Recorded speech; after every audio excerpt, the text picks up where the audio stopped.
Episode 77 of the Church.digital podcast powered by Stadia Church Planting. Jeff here. Okay, I want to need everybody listening to this podcast. Go ahead and do me a favor. Take off your church online hats. Don't look at this podcast. Don't expect to hear anything technological in context of this podcast. No social media, no church online, no chat, online small groups, nothing. We're stripping this podcast down to some of the bare basics of what we know of as church, whether it's online or even if it's physical, if it's a church plant, or even if it gets down to an established church that's been around for a long time. You see, I've been hanging around these Stadia people, and the one thing that I have really loved about being on staff with Stadia and getting to know them and their culture and their DNA is I'm starting to realize how little I actually knew about church, even though I've been on staff with the church, like different churches, like 15 years of my life. And I'm discovering new ideas and new thoughts. And it's like, my gosh, we need to let others know about this. And there's one of these conversations, and this is, we're going to have a string of these things. They're all going to piece together because my proverbial brain has exploded several times starting on this thread. And the first part of this conversation that I want you, audience out there, to start to understand is the concept of the one. You see, I didn't understand this in my church experience, in my church online experience, working with multiple churches across the country, different denominations. I just at different sizes. I didn't really have a grasp on this until I started hanging around some Stadia people, and all of a sudden, like, the idea started to grow, and it became this much larger thing that I can't wait to share. Here's what I need you to understand. What is your one? Whether you're a physical church, whether you're a digital church, whether you're a church online, whether you're a church plant, whether you're established, what is it? Because you see, I think once you figure out your one, and once you understand the principle of the one for the individuals, all of a sudden you're realizing your church has far greater impact than what it did with the 1 hour on Sunday. And I'm giving stuff away, and really, you don't need to hear it from me. I want you to hear it from somebody who's lived this for 30 years of his life. And so plus 30 plus years of his life. I'm bringing in Tim Celek into the conversation. Tim, you may not know, he's director of new church growth at Stadia Church Planting. Great guy. One of these relationships that I've loved in the short amount of time I've been with Stadia, just listening to him and learning from him in this process. So Tim was a former lead pastor at the Crossing Church in New Mesa, and really brings a phenomenal story of a church that was hugely evangelical, was hugely outward facing, public facing in bringing the one in. And Tim's philosophy of how to understand the one and how to help others understand their ones is something that I want everyone who listens to this podcast to understand, because I truly believe this is going to change your church, and this is going to change your church online and the way that we approach ministry overall. It's that good. So into this conversation, I'm bringing in Tim Celek, once again, director of new church growth with Stadia, former lead pastor at the Crossings for 30 plus years, church planner way back in the day. I'm also bringing in Emily Diaz, who's one of the Stadia project managers and a co-host here with the show on a number of different shows now, in a conversation that I'm simply calling Church Online, and Finding Your One. Okay, everybody, here you go. I planted a church in the fall of 1988, September of 1988 to be specific, in Orange County, California, in the city of Costa Mesa. And that time, and even to today, Costa Mesa was not a growing community. It was about 110,000 when we planted. It's about 133,000 now. And so we planted, grew a church over 30 years. The church took so many different twists and turns because our community went from being primarily Caucasian, 93% Caucasian, 7% other, to realistically today, 50% Hispanic, about 45% Caucasian, 5% other. So there was a lot of shifts there. But what we started as a church, day one, we started with this philosophy that we were going to be focused. The way we said it is on somebody who was saying no to God, and we wanted them to say yes to him through his son, Jesus Christ. So that was the focus. It was a drum I beat from day one, and I kept beating that drum all the way until I handed the baton of leadership off on its 30th anniversary in the fall or September of 2018. And I stepped up on the Stadia staff. They graciously allowed me to be a part of the organization to encourage people who were and are where I was as a planter. So I get the opportunity now as the director of New Church Growth to really just encourage, cheerlead, coach, consult, attaboy, attagirl, planters who are a couple months before launch to roughly 2 years after launch. So that's me. And one of the things that I love about Tim is when you start to have conversations with him, you can see that he bleeds this stuff from the 30 plus years of his church and now working with Stadia, where he's helping other church planters now go out there and plant churches with this just different mindset of the one. And so, Tim, just for the audience here, define the one. What does the one mean in context of church today to you? That's a good question. It's a great question, but I'd like to do it through sort of a story if I could, if that's okay with you. That's what I'd like to do it. So, and the cool part is Emily was the one who encouraged me to share this story. So at least I know one person out in the digital world that says this was a good deal. So here we go. I actually, when I moved out here to Costa Mesa, I didn't realize I was like right next to the ocean. I mean, duh. Well, there was a period in my ministry where I needed something as a hobby because I didn't have any. So a guy said, why don't you take up sailing? And I did. And I really love it. And then I got into sailboat racing and I love it. And one time we were actually in a sailboat race, very, very windy race, participating off the coast of Santa Barbara, California. There's these islands called the Channel Islands. And we were going between two of them, Santa Cruz Island and Anacapa Island. And what happened was, as we were sailing between it, the wind picked up so much. And what you try to do on those islands, you try to get close to them because you could actually speed up, and you go faster. Well, what happened was on that day, some boats, at least one boat, got way too close. And what they didn't realize is there's rock outcroppings that you can't see. And I'm at the helm of the boat I was on, and I hear this distress signal. It's like 911 over the water, okay? And one of the sailboats was literally in trouble. It got too close to the island. And some boats began to respond. They broke their course, responded to the distress signal. But they soon realized they didn't have what they needed on their boat, and their boat wasn't really adept at trying to get to those people. So they abandoned going for the people. And then to shorten the story, some of the people, they died that day at the sea. And so after that, what I did was I actually did some research on boating. I don't know if you know this, but a long time ago, in New England, there were some societies actually called rescue societies that popped up. They were quite popular. And what happened was these like adventurous men and women went out and they would join them because they themselves were once rescued as sailors or boaters. And what did they do? They'd go out in the Atlantic Ocean, they'd rescue boats, people were in trouble, they'd bring them back to dry land. And that was a matter of course for them. Folks did this.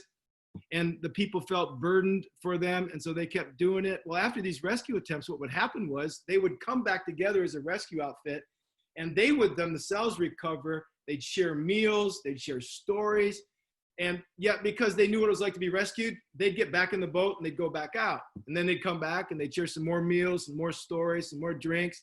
And what took place over time is these rescue societies got tired of rescuing. They love the meals, they love the camaraderie, they love the bonding, but they began, are you ready for this? They began yacht clubs, okay? What began today as the modern American yacht club, in many cases started in New England. They emerged out of rescue societies. It began from groups of people who were into rescuing people. And after a while, they said, you know what? Let's just chill. Let's enjoy the meals. Let's enjoy the drinks. Let's enjoy all this and just relax. And what you read about those stories is that after a while, a few of them, a lot of them didn't leave the comforts of the yacht club, but eventually over time, a new group of them, usually people who were rescued, they would get the burden again. They'd leave the comfort of the yacht club and they would go out again and rescue people and save people. And they would do this all the while their friends were eating and drinking and fellowshipping, they'd go. And what's important, I think, for all of us on this podcast, me first included, we just need to understand something. The church is not a yacht club. The church is not a place where we sit in lounge chairs, sip our drinks, eat good food, and forget all the people out there who are perishing. The church is a rescue society. It's a rescue culture. And so, Jeff, you asked me the question, where does the one come from? Okay, so I'm from Luke 15. And this is a passage that, I mean, Emily knows by heart. You know it by heart. Anybody listening to this who's in church, you know the passage by heart, okay? It says there in that passage that tax collectors and other notorious sinners often came to Jesus to listen to him teach. That's what I'm reading, straight from the scriptures. Now, parenthetically, I'm wondering how many of you who are listening right now, how many of you are like Jesus, and how many of you right now have or will have these sorts of people coming to hear you teach? Notorious sinners, okay, and tax collectors. Let me tell you, be forewarned, if you have them come, you're going to be in a lot of trouble with all the religious church-going people in your church. Just letting you know that right now, okay? And so you just need to know that, because it's no different. And then so Jesus, he made up this story for the Pharisees and the teachers of religious law. They were complaining that he was associating with the sinners and even eating with them. Can you believe it? So here's what he said. He told them a story. If a man has 100 sheep and one of them gets lost, what will he do?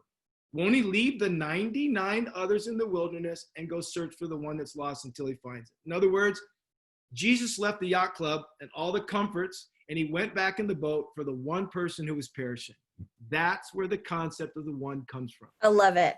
I love your story. And I've seen that story and the way it's hitting straight to the heart of church planters as well, Tim, because I think, unfortunately, a lot of us who've been in ministry for a lot of time are real familiar with the yacht club and are real familiar with places and houses of worship that feel really comfy and cozy. And being a rescue society seems really risky and is not something that we're comfortable with or even familiar with. So talk to me about what that looks like when that story hits straight to the heart. And I understand I've been a part of a yacht club, but I'm called to start a new church, and I want it to be a rescue society. So how does this passion for the one start at the individual basis as becoming a personal mission for church planters? Emily, that is like the best question, other than Jeff's question, to find the one that you could actually ask. And here's why. Because if you go back to Jesus' story in Luke 15, and we all know the story so well. I mean, it's like we could almost, I've heard so many people just say 99-1, 99-1. Well, one of the main principles of Jesus is this: the concept of the one must become personal before it comes organizational. I mean, if you just look at the story, if a man, and I would insert in there woman, has 100 sheep, it's man singular. What will he do? What will she do? Won't he leave the 99 and go out in the wilderness, search for the one who's lost until he finds it? It's a critical story for every church leader, every church planter, every pastor to understand. And what I'm very passionate about is evangelism that's made its way into our churches as a program. Which is really at the heart of it all, going after the one. It's got to be a personal conviction and passion that is born out of the reality that I too, Emily Diaz, Jeff Reed, you too have been rescued. I mean, okay, so pastors teach on tithing, right? And this is like a pastor who teaches on tithing and does not give is basically saying, do as I do, not as I say, right? Why do we give? Because God needs our money? No freaking way. God doesn't need our money, okay? We give out an abundantly grateful heart that Jesus, he gave it all. And for me to return a portion back is the least I could display my thankfulness and gratitude. Tithing ought to be a personal conviction and passion for a Christian long before it's an organizational reality, because your church needs the money, right? And so churches become generous because the person or persons at the helm are generous. They give lavishly and generously. So the one has to be a personal, passionate conviction for every rescued person. They realize it. They go for it. So when I see a pastor, and I've seen some, and nonprofit organizations who ask me to give their money, one of the first questions, you've heard me say this, Emily, one of the first questions I'll ask is, show me your giving records. Because if you're not willing to do that, I'm not going to do what you're not doing. How dare you? And so the same thing I'd say to a pastor who begins a evangelism program in a church, or focuses their church so that the church would relate to the one, but they themselves don't relate to another person who's far from God, that's like, how dare you? I mean, because have you lost sight of who you are and what God has done through his son, Jesus Christ, for you? So for the church planter that hears your challenge and takes it really seriously and says, you're right, Tim, how dare I? How dare I implement this in my church if I'm not living it personally? But then stands at a loss saying, but shamefully, I don't know how to go from here. What would you say? How does the church planter take steps towards living life with the one? Well, the thing I really appreciate about Stadia, and Jeff, you've seen this, Emily, you've seen this, I think anybody that's affiliated with Stadia knows this, is we are very Bible focused and oriented and centric. And so you'll hear me a lot today. If you ask me questions, go right back to the Bible. And Colossians 4 3-6. Again, who's he writing to? The church at Colossae. It's a church. It's not a building. Okay. It's not a digital place. It's not a physical place. It's people who are gathered. And this is what he says. If it's okay, I want to read it. I pray for us too, that God may open a door for our message so that we may proclaim the mystery of Christ, for which I'm in chains. So he's in prison. Pray that I may proclaim it clearly as I should. And then he says to them, that's you, Emily, me, Tim, you, Jeff. He says to us, be wise in the way you act toward outsiders. Make the most of every opportunity. Let your conversations always be full of grace, seasoned with salt, so that you'd know how to answer everyone. So what I would say to a planter, I would say to a planter's launch team, I would say to a pastor in any established church, first step, first principle, he says to us is be wise. And God seems to say to us as church, Christ following people, be wise in the way you act toward those outside the realm of faith. Why? Well, it seems as if God is indicating people far from God, they watch our lives and the spirit and the attitudes of those who are calling themselves Christ followers. And you know as well as I do, that's either going to repel them or it's going to draw them. And none of us, I think, that have understood that we have been rescued ourselves, none of us want to repel people who are the ones. But then principle number 2, what I think is, again, Paul just affirms what Jesus does, and he says, get personal. Why do I say that? He says, let your conversation. Now, I don't know about you, but when you understand the concept of the time and conversation, it's very different for how we see it in our day and age. Conversations take place in personal relationships. We've become a chatting culture these days. Jeff, I don't want to demean all of us because we all love digital. I've got an iPhone, an iPad, a MacBook that I'm watching this on now. My wife's got them all. I mean, in this COVID-19 season that this is being taped, we've got 17 different devices on routers. Oh, geez. Okay, but anyway, we've become a chatting culture these days. It's like we're no longer a conversational culture, and conversation happens between people who are interpersonally connected, and there's invested relationships. Chatting happens simply between acquaintances. Now, let me say there's nothing wrong with chatting because it can lead to a conversation.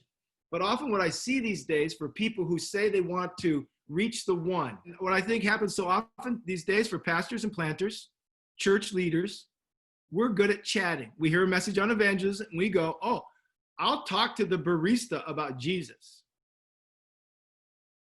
Come to my church. Is there any relationship? No. Is there any desire to have a relationship? In all reality, no. But I did the chat. It was a quick, superficial engagement. But it's just a chat. It didn't lead anywhere.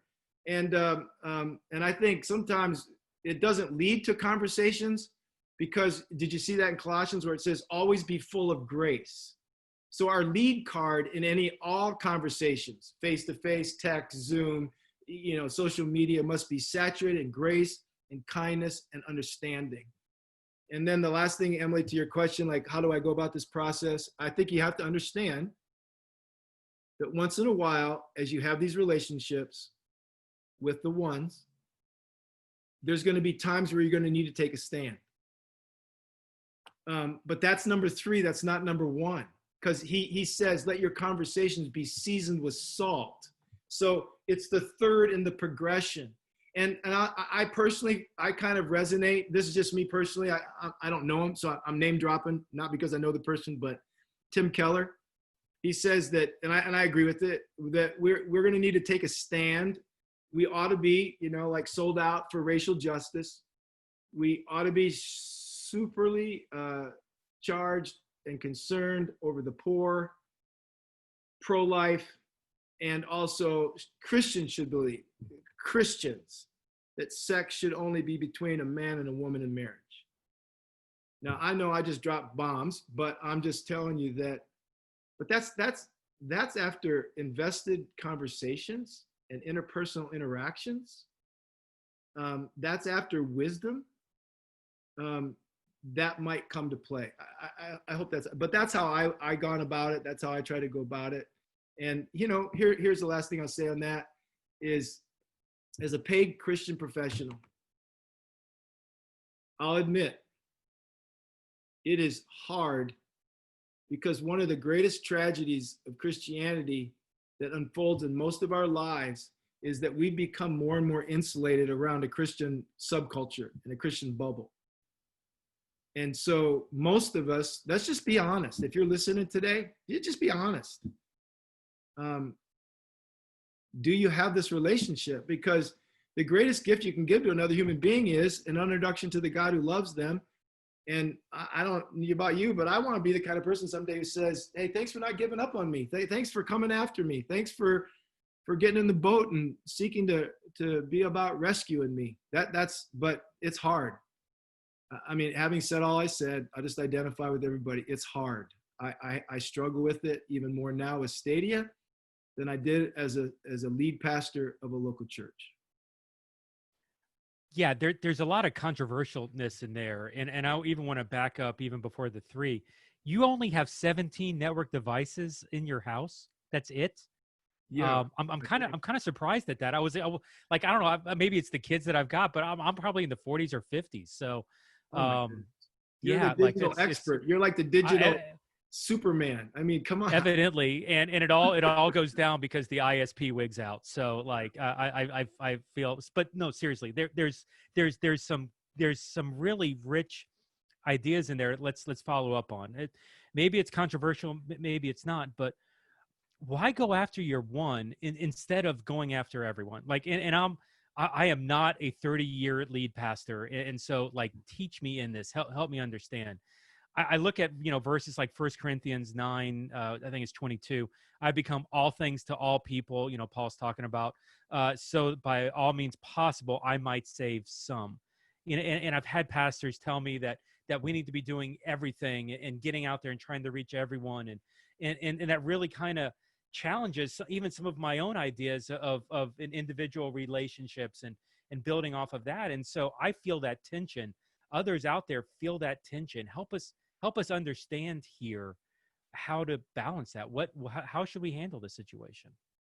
Well, I think you have to, again, just let's remember this is personal before it's organizational. So that's critical, right? And when Paul's writing that, who's he writing? To the Corinthian church. So he's writing it to people like you, Jeff, like you, Emily, like me, Tim, right?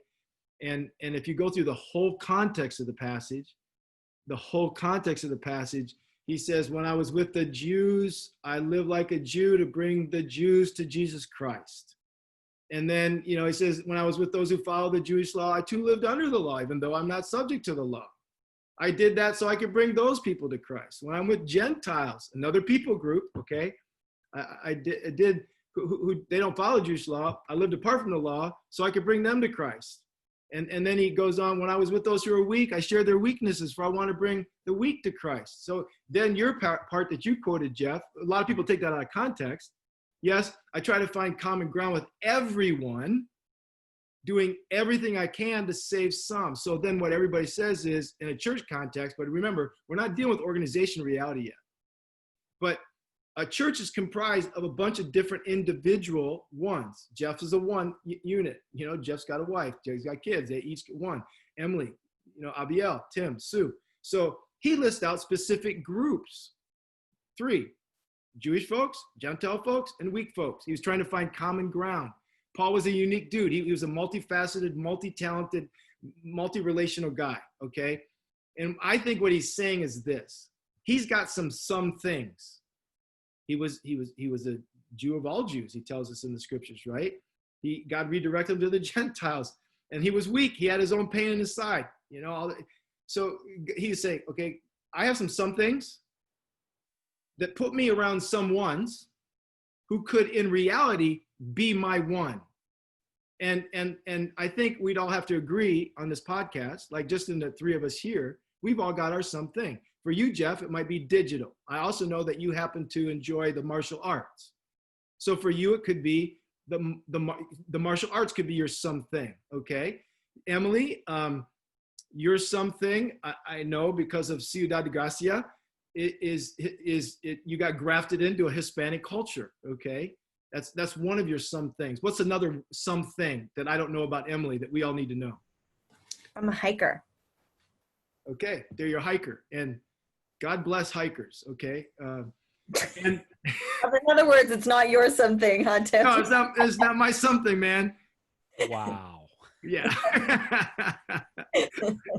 Well, and you know what? I go out to the desert in Palm Springs area, and there's all these people have maps of hikes to do out there, and then you'll go see whole groups doing the hike, and I go, oh, you know, go for it. I'm gonna stay on my motorcycle while I watch you all go up into the hills.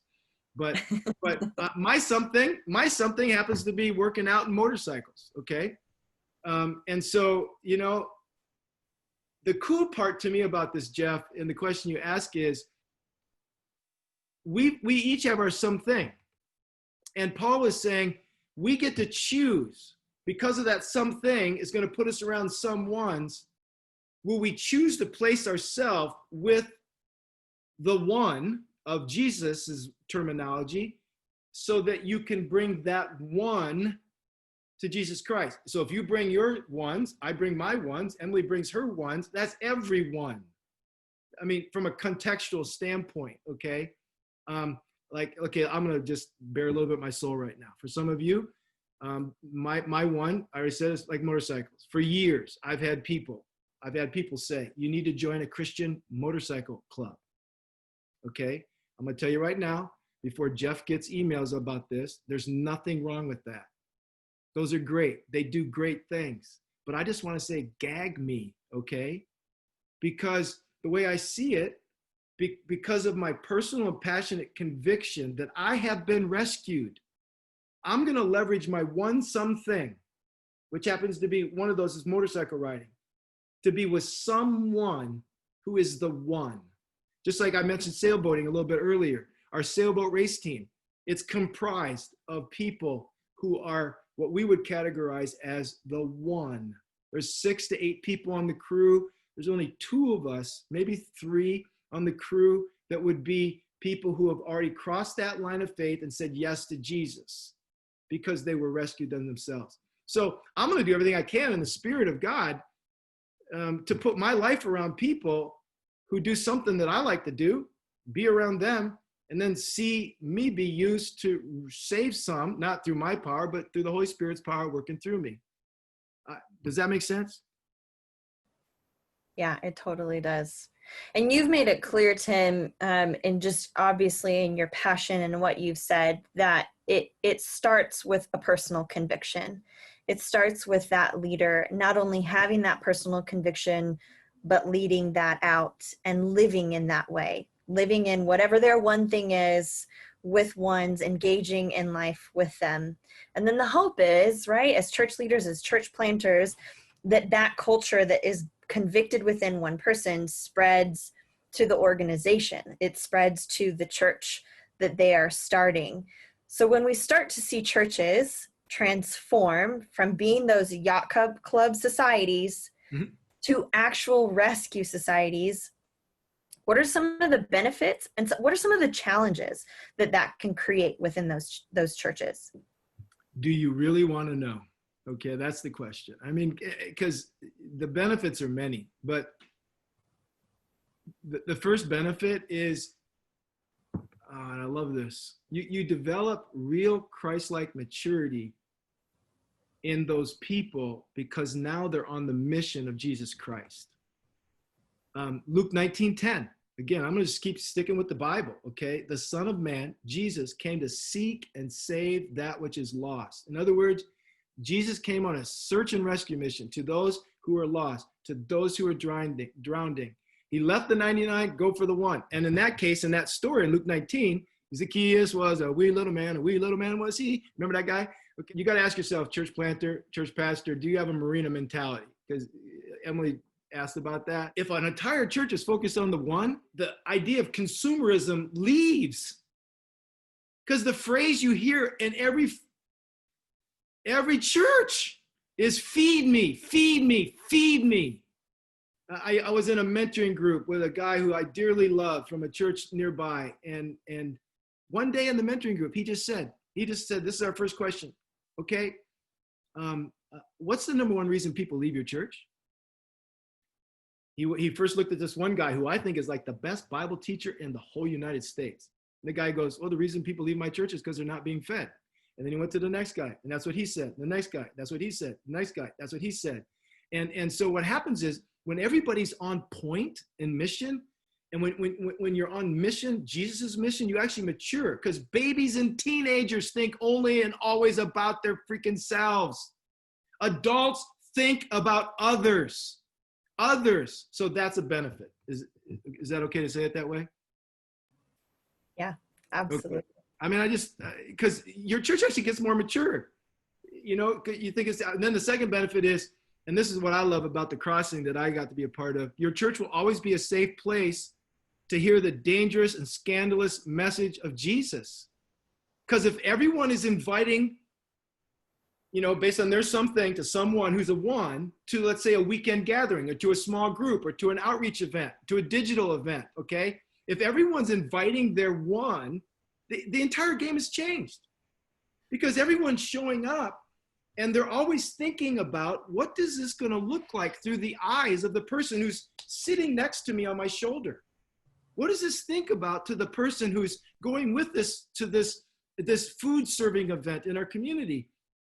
When the questions are asked in a small group, because the marina mentality leaves, what happens is we now ask questions in groups differently, because now we realize not everybody even knows the Bible. Let's talk about this, because what you're talking about, and Stadia, who I love, is active in teaching this ideology of the one to a church planner, where you're starting with the seed that's growing out, and you're establishing that DNA with the planter, who then plants the church with the one mindset.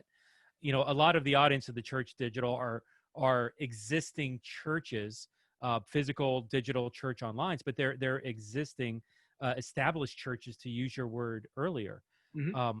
How difficult is it converting a church, an existing established church, to the one mentality? How difficult, Jeff, is it converting a church that's fully analog and physical to a digital reality? Over the past 3 to 4 months, when this podcast is being aired, every church has experienced a lot of tension, a lot of turmoil, a lot of consternation, even wondering how many people are still a part of their church, really even watching their church, engaging with the content that's being produced by their church, okay? So, anytime you introduce the new order of things, it becomes problematic for something that's already established. So I will say this, okay? It's much easier to start a church with this focus. But please hear me, if you haven't heard it already through this podcast. It's got to be personal in the life of you, the planter. And I'll just say, we've all heard the phrase, it's easier to have a baby than it is to raise the dead, okay? Because if you're going to convert a church to the one mentality, you need to understand some change theory and change management. This is one of those initiatives. I'll be frank, it could kill a church. There's tons of tension in this. There's just lots of tension in this. But here's the good part if you try this, okay? Once you get passionate about this, whenever you carry out the life and the way of Jesus, it always is gonna hurt for those who call themselves church-going people. So you're like Jesus. Woo! I mean, like, we're following Jesus. That's a good thing, right? The famous story in Mark 2, those 4 friends cut a hole in the roof so the paralyzed guy could come down. What happened right after that happened? Well, it tells us really quickly that, they get involved. There's something was about physically challenged people. Let's put it in the context. There's something with physically challenged people. They were around a one who needed what Jesus had to offer. So they take him there. And now what happens? The religious church-going people, they got all up in arms with Jesus over that very thing. And I'll tell you, one of the things that you just need to know is if you're willing to offend church-going people, then go for it. And that's what those people did. The story of Zacchaeus. I love the story of Zacchaeus. Why? Well, the mission of Jesus is in there, Luke 19:10. But you know what? No one saw Jesus in the trees. And they're all religious people. But Jesus got saved that day. And instead of people posting it on Facebook, Instagram, Twitter, no. What did they do?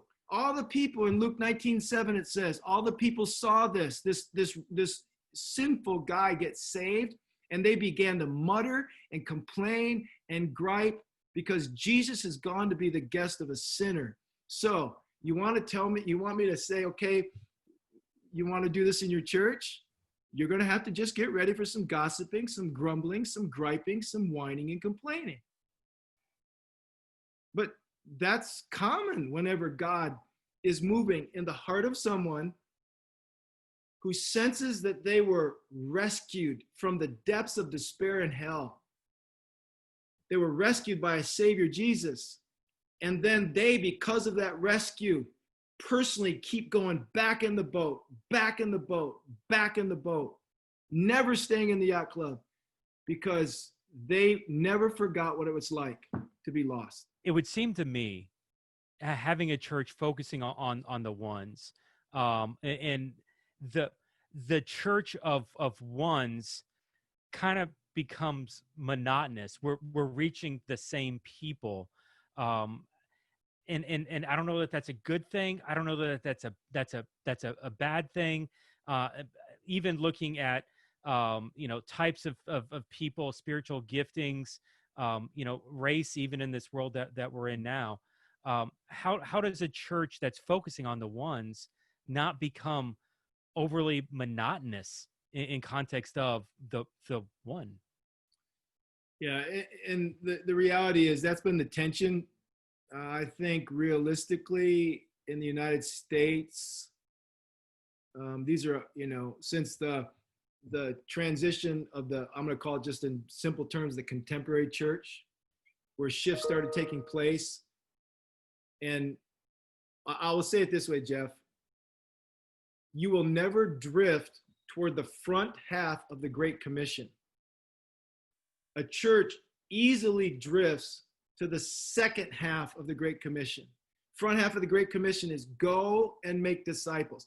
Go make disciples. We hear the word disciples, so we think fully orbed, fully mature, no longer baby feeding, milk drinking Christians. So no, but disciple is just nothing more than a learner. It's just the beginning steps. Go make disciples. What then? Teaching them, baptizing in the name of the Holy Spirit, right? Father, Son, Holy Spirit. And then teach them to obey everything I've commanded you. That's the back half of the Great Commission. Well, the way I would say it is this. Does it become monotonous to be 99.9% of the churches that are just floating in the cesspool of the back half of the Great Commission instead of wholeheartedly and passionately with a white hot fervor toward the front half of the Great Commission? And another way to say it would be like this. Jeff, does being a digital evangelist? Because that's what you are, Jeff. Does being a digital evangelist, will that ever get monotonous? Yes or no? Yeah, I'll say yes. At some point Okay. it will. When do you think it will? When culture shifts away from digital being the method. And how long do you think that'll be? It's going to be a while. Yeah. So you got a good run, probably at least as long as you're still on this earth. And the unique part about digital, it's just a form that's based in a function. Mm-hmm. I mean, really, right? A Yep. chair is a form that is a function to sit. A digital is an expression, as a form that needs a function, right? And so the reality is, you're right, it'll end. But the reality is, Jesus is never ending. He's the Alpha and the Omega. And when someone or someone's truly stay passionate about the fact that they were rescued, I mean, truly, that never changes. That never ends. And we at Stadia, we say until every child has a church. That's our focus. And what do we have a church for? So people can be in a marina, in a yacht club, drinking, fellowshipping, eating? No. We have a church, according to Jesus, to seek and save those who are lost. Do we want those people to grow up and become like Jesus in all ways? Those little ones, as they age, yes. But as they age and become like Jesus, what are they going to do? They're going to go back out in their streets, in their communities, in their cities, in their countries, in their neighborhoods, and they're going to go back and they're going to tell people who are the one, who are a shepherd from the 99, and they're going to say, I'm here for you. And I want you to know about somebody that changed me, transformed me, altogether altered me. And I've never been the same. And I want that for you too. Yeah, well said, well said. And what I love about all of this is, whether it's physical, whether it's digital, whether it's all, that's the means to the end, which is making disciples, having the front end of the Great Commission being challenged before our people. And that's really where we as a church, whether physical, whether digital, whether online, any of those contexts, that's the end game, is that making disciple piece. I was kind of pulling Tim's chain a little bit. We were actually in a meeting, and we were just recently talking about how digital's not the end method. There's going to be something beyond digital, and whether we should brag about the physical aspects of yesterday or the digital aspects of today or tomorrow, all that's meaningless in context of the end game isn't the tech, it's not the fad, it's actually this, the idea of making disciples who can go and make disciples. And that's what I love in context of this one. It keeps us focused with that outsider, with that one lost sheep at heart. So, hey, Tim, man, I want to thank you for the time. Hey, Emily, as we're wrapping up here, landing the plane on the podcast, any closing thoughts?